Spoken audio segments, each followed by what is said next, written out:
Today, I'd like to talk about the second chapter of the book of Exodus. A child is born in this chapter to the house of Levi. He was, the expression is used, a goodly child. His mother hid him for 3 months.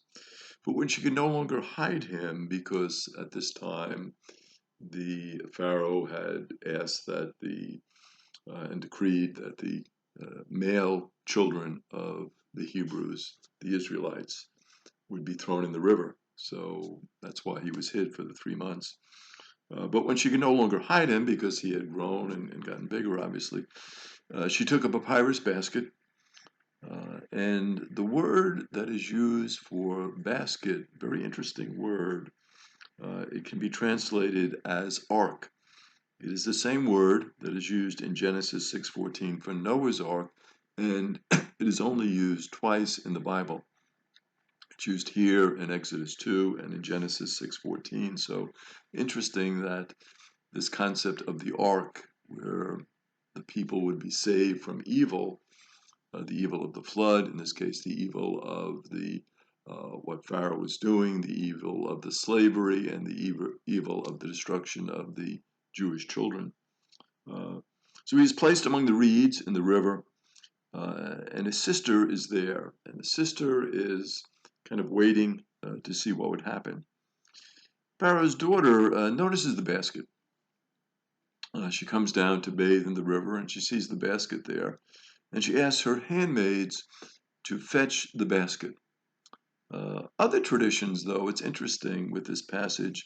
In other traditions, the handmaids refuse, and Pharaoh's daughter does it herself.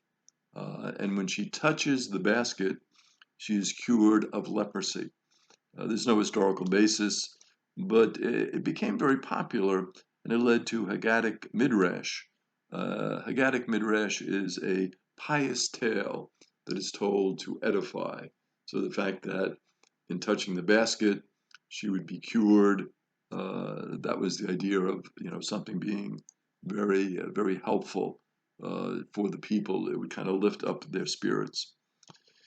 Even though she suspected that the boy was one of the Hebrews, and the Hebrews, interesting, translated as the people from across the river. So they were from the other side of the river.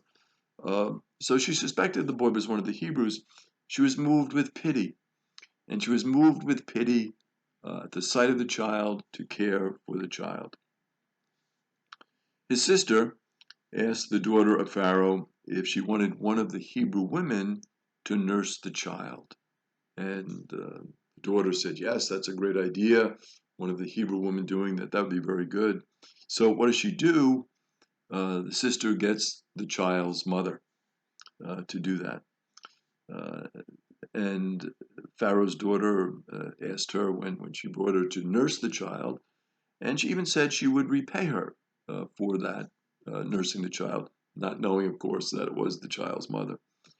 When the child was weaned, she was brought back to the Pharaoh's daughter, and the Pharaoh's daughter adopted the new baby as her son. And she called him Moses. Moses, usually translated as to draw out, Moshe. And it was a play on words, probably from the Egyptian word meaning has been born. So kind of the idea of sponsored by God, probably well educated, in conformity with the Egyptian tradition at the time. So the idea that this is a special child drawn out of the river, child really from God, given to us from God. And so this child was very well educated. When he was grown up, possibly they think maybe around 40, but no one knows the exact age, he was visiting with his kinsmen.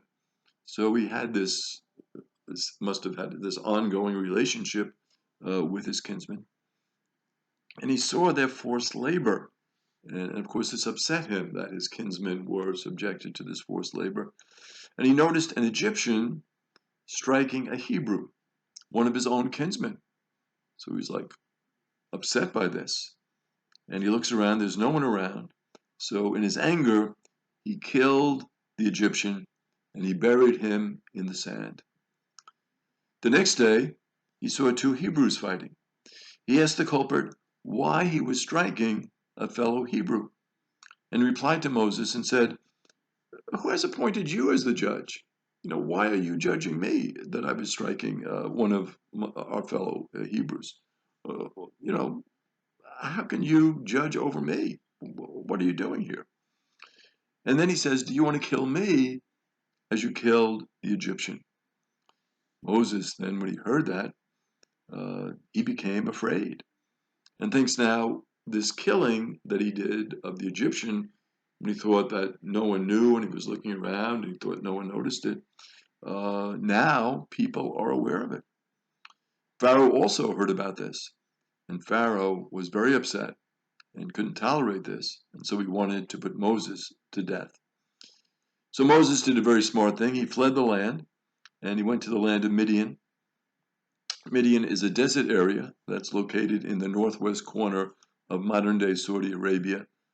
Given several names in the Bible, you'll see it referred to as Seir, Taman, Paran, Edom, and it is the land that is associated with Mount Sinai.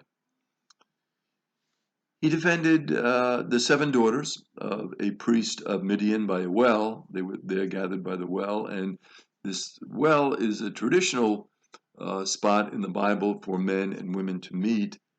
We see that example in Rebecca in Genesis 24:15. We see it with Rachel in Genesis 29:10. This idea of this meeting place. They would get there for the water to water their flocks, or to get water for personal use, and they would meet men there and speak and kind of socialize. It was a gathering spot for them. And so Moses sees the 7 daughters here, and they're being hassled by these shepherds, and they're upset. And so he defends them, and he drives the shepherds away from the well, and Moses then waters their flocks, so their flocks are taken care of. So they go, the 7 daughters, and tell their father, Reuel, who is also sometimes referred in the Bible as Jethro, and they thought that Moses was an Egyptian. I guess when they saw the way he was dressed, they told their father that he was probably an Egyptian. Reuel told them to invite this person who had helped them for something to eat. And Moses, as a result of this encounter, agreed to live with him. And Reuel gave his daughter Zipporah in marriage to Moses. And initially, this is kind of emblematic of a very positive relationship between the Israelites and the Midianites. We're going to see this relationship turn hostile in the book of Judges 6 and 7, but in the beginning, it seems to have been a very positive relationship. So she bore him a son, Zipporah bore him a son called Gershom, which means a stranger there. And of course, Moses was a stranger in the land. But the king of Egypt now dies, who had been upset with Moses, and the Israelites were continually upset about their slavery in Egypt. And God heard their cry for release. And God remembered his covenant with Abraham, Isaac, and Jacob. So now God has heard the cry.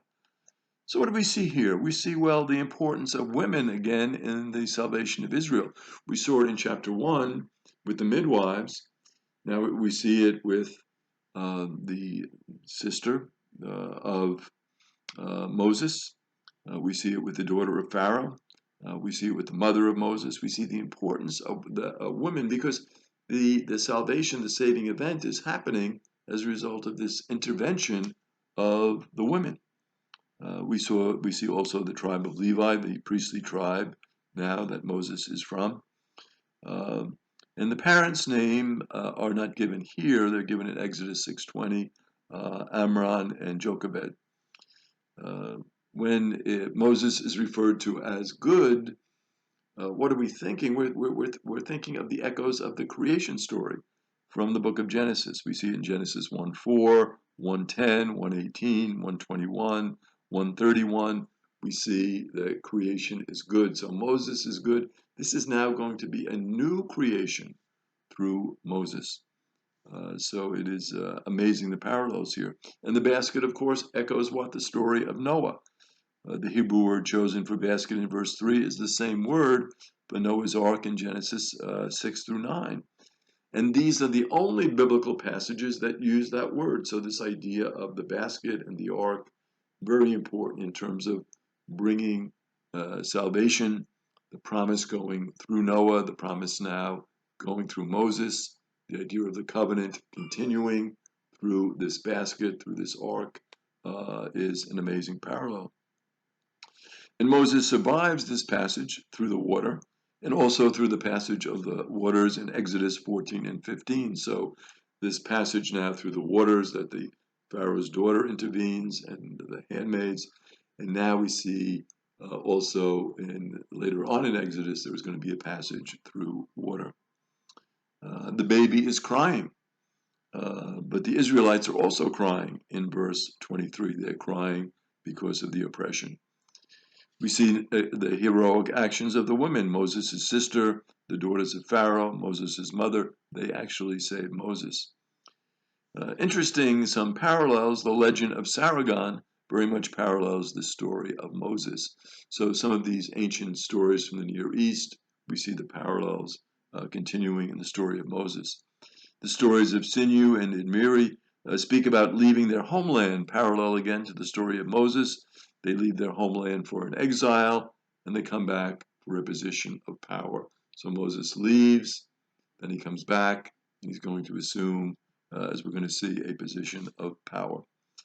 The love of Moses for his kinsmen, even though he was raised in Pharaoh's house, we see the love that he has, but we also see the flip side of that coin, of that love for his kinsmen, is Moses as a murderer, someone who committed this capital crime of killing someone else.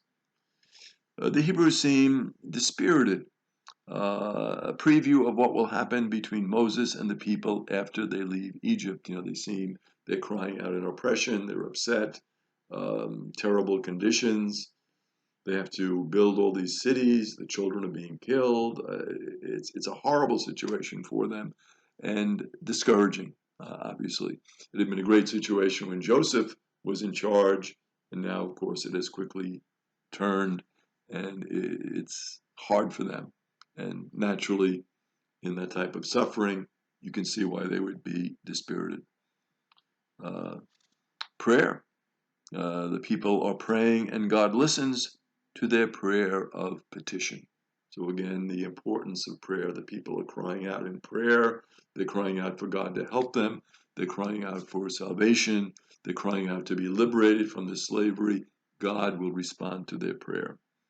And again, at the end of the chapter, we see brought again the importance of the covenant. This covenant that God made with Abraham, with Isaac, and with Jacob.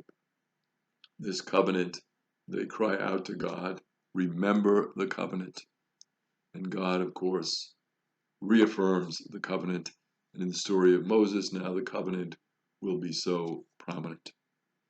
And of course, who was that first one who said yes to God in that first covenant agreement? It was our own father Abraham. And as we know, Father Abraham had many friends. Many friends had Father Abraham. I am one of them, and so are you. So let's all praise the Lord. Keep on praising the Lord, and God bless.